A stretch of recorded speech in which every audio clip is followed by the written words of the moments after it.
What does success mean to you? Is it the fancy car, the big house, or the six-figure salary? Or is it something deeper, something more personal?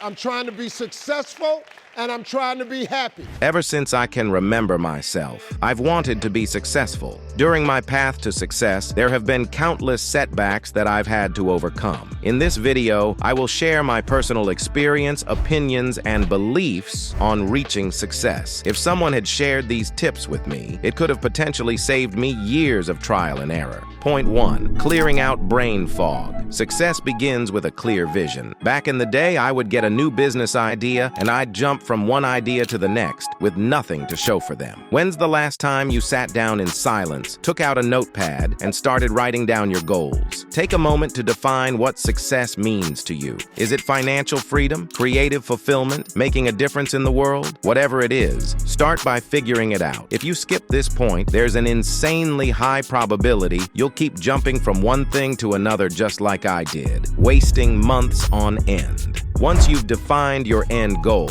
it's time to break it down into small, actionable steps. For example, if your goal was to start a YouTube channel, you'd write down, Day 1, plan out 50 video ideas. Day 2, write scripts for 5 videos. Day 3, edit video 1, and so on. Write them down in your Notes app and add a check mark for every goal you've finished. That way you'll get a small dopamine boost for completing easy tasks. I often plan out my whole day with this same method. It helps me be more productive because I don't get distracted and know exactly what my goals for the day are. Point 3. Overcoming mental barriers. Fear and doubt are natural barriers on the road to success. Everyone has them, but what do you have to lose? A little bit of time? I'd rather try reaching my goals and fail than feel bad about never trying. Don't let fear hold you back. Most of the time, it's just an excuse to not do anything. It's a trick that your brain plays on you, just like when it tells you to get on TikTok or YouTube. Take calculated risks, step out of your comfort zone, and worst case scenario, you'll fail, but learn something that will most likely come in handy in the future. Point 4. Focus and discipline. Success obviously requires focus and discipline, so I won't waste time on this, but here's an interesting take. People usually argue that you have to be laser focused on your goals and that you can't play video games, for example, or you'll fail. I disagree. Although video games would usually hinder your growth, you can use them as a motivational mechanism. I used to and still play video games, but there's a catch. I don't allow myself to play unless I've completed my goals for the day. When I start my day, I know that if I'll complete all of them, I'll allow myself to play in the evening, so I've got increased motivation to complete my goals as soon as possible. Take advantage of this and make sure you're setting clear boundaries with yourself if you do end up giving it a try. Point 5. Avoiding a hustle mindset. What? Someone on the internet telling you that you shouldn't hustle every hour that you're awake? Well, up until very recently, I was into the hustling mindset myself. I got sold into it through social media just like we all do. Don't get me wrong, I'm not against working hard. I'm against overworking. I'd work for extremely long periods of time and ignore everything else. Sleep, work, repeat. What I've recently come to realize is that the amount of work I was doing was actually counterproductive.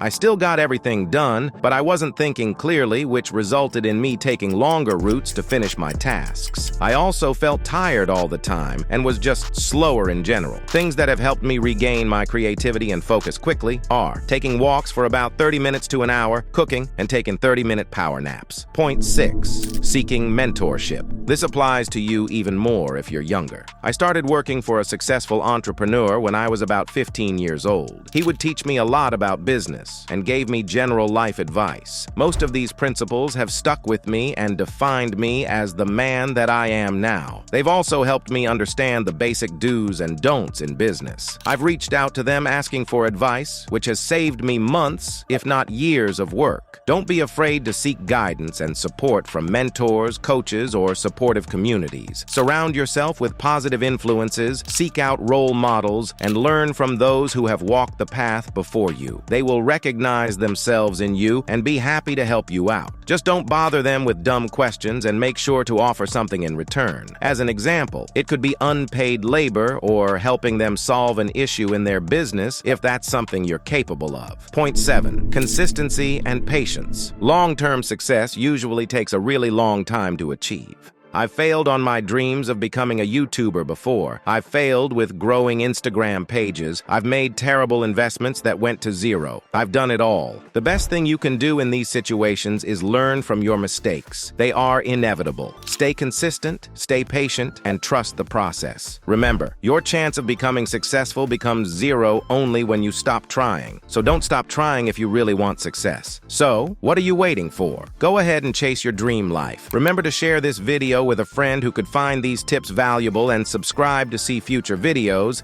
I'll catch you in the next one.